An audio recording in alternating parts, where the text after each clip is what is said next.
Kevon Looney. Huge night for him, over 20 and 10. Let's hear from both teams. Loon is kind of everybody's favorite guy. He's so respected in the locker room. He's an incredible pro. Whether we play him for 10 minutes or 32, his demeanor is the same, his work ethic is the same. He sort of gives us a lot of stability that we need. You know, I always say keep working, your time is going to come. Steve always talk about you're going to always get an opportunity. Definitely playing on this team, and you got to take full advantage of it. It's been the thing for our whole team throughout my whole time being here. You know, guys step up when they're called upon. I think what makes us special is that every single player on our roster has confidence in themselves to play as a team, to step up and make big shots, to make big plays. Coach gives us the opportunity to play freely. So when you go out there and you can be as aggressive for yourself, but knowing that if somebody's open, we're all willing to make the right play, it's really fun to be a part of. We have to do better. We have to understand when we shoot 3 or 4 threes in a row and miss, you got to get to the rim. You got to get the ball into the paint. You got to get to the free throw line. And that's just understanding the situation, learning, and maybe it is experience. We got to take the paint more, like they did. You know, they take the paint a lot. They have 2 of the best shooters in the world, and they still take the paint. So I think we got to rely less on the 3. Obviously, it's a good percentage, but I think we got to rely more on getting to the paint and then kick outs. Now, we know the Warriors are known for making threes. They did that as well in the fourth quarter. But the points in the paint, they had 20 of those in the fourth. To put that in perspective, Dallas had just 30 points in the paint for the whole game. So 3D, what does that tell us about Golden State and their attack?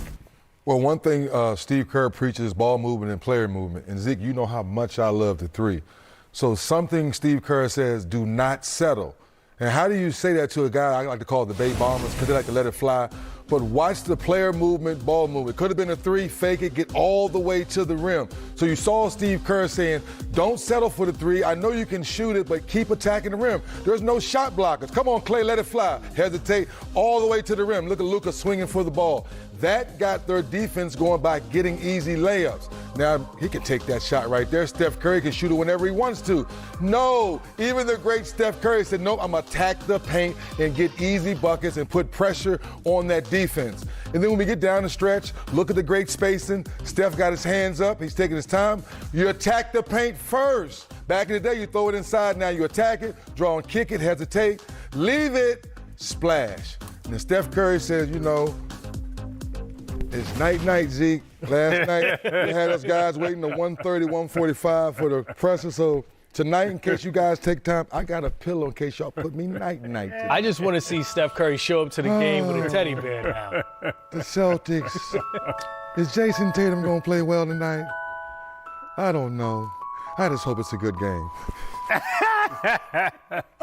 Said it's time to go night-night. Time to go night-night. Now, we always talk about Steph Curry, how great he is, and Jordan Poole and his team. But who's emerging in this postseason for the Warriors? Just the 30th pick in the draft for them, and Kevon Looney. Here's a guy, becomes the first Warriors center since Robert Parrish in 1977 to have 20 and 10 in a game. Also had 22 rebounds in a closeout game against the Memphis Grizzlies. Zeke, this is exactly what the Warriors need to be a complete team. I mean, to hear 3D talk about driving a basketball to the basket, they have no shot blockers getting into the lane. You know, I know people don't want to hear this, but that's called old school basketball. That's right. Like you shoot a high field goal percentage, you go 10 for 14, you grab 12 rebounds in 32 minutes, 21 points. I mean, it is a game that says the closer you are to the basket, the more success you will have. Now, you can do both. And what Golden State has always been great at, 3D, is they give you both.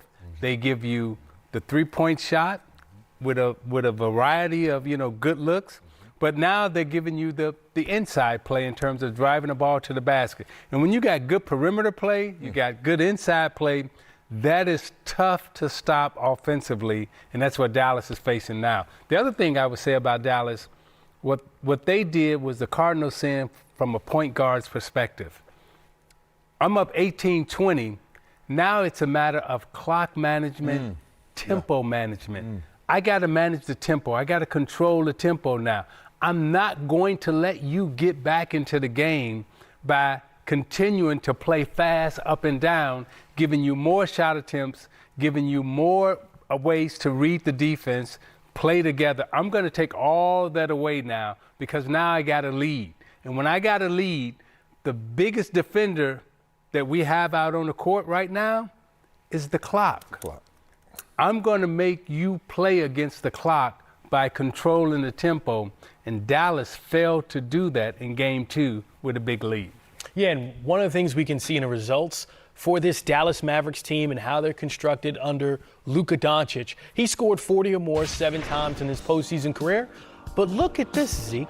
They're 2-5 in those games when he scores 40 or more. Help me understand, why is this? Basketball's a team game. That means 5 people out on the floor. And what we do in the media and stuff today, we emphasize the one player scoring 40. And we'll lead with, oh, this guy got 40, but they lost, right? And it used to be back in the day, the team that won, that's who you led with. Now we lead, now the news cycle, we lead with the guy who gets 40 and his team lost, as opposed to leading with the team that won.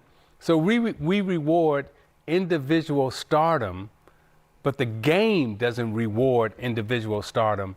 Playoff basketball is about team play, and that's how you win. I just want Luka to give the same effort. Like we like to give on one end of the floor, and you notice that they say two-way players now, because sometimes you're watching that game, he'll have you oohing and ahhing on the offense end, and sometimes he's just going like that on defense. I'm a nitpick, that's it. Yeah, they've been going right at Luka Doncic in this series, and it is obvious that that's where he needs to get that work in. Speaking of getting that work in, we love the children on this show. Deuce Tatum. What up, cuz? Dapping up everybody in the Celtics locker room. Who you don't see here, though, is Grant Williams. Remember we saw that other video where he just leaves Grant alone? Robert Williams gets some love. His dad getting super buckets. Tatum averaging 20. Oh, there it is. Here it comes. Oh, boy. No, I don't know not you. for you. I don't know you like that. You got too many muscles. My dad too skinny to be hanging out with you, man. Tatum averaging 28 this playoff run and also 5 assists a game. It's time for us to pass the rock to Chris Haynes, who's been covering this series, checking in now from Boston after spending, a week in South Beach. So Kyle Lowry has been out the first 2 games of the series. PJ Tucker injured his knee in Game 2. Both were listed as game-time decisions after their warm-ups. They're clearly on the court right now. So what's the latest on their status? Kyle Lowry just walked off the court right now doing his pregame warm-up, and he looked good. He's going to be a go tonight. PJ Tucker, I spoke to him this morning, and I'm going to tell you about him. It was looking bad at first initially when he sustained that knee injury in Game 2. He was supposed to get an MRI the next day, but the swelling went down that day, and so they were able to bypass that. So I asked PJ this morning, how does it look? What's the outlook look about coming into the night? He said, look, last I saw, my knee is still there. So unless they cut my knee out, I'm still out there tonight. So the Miami Heat will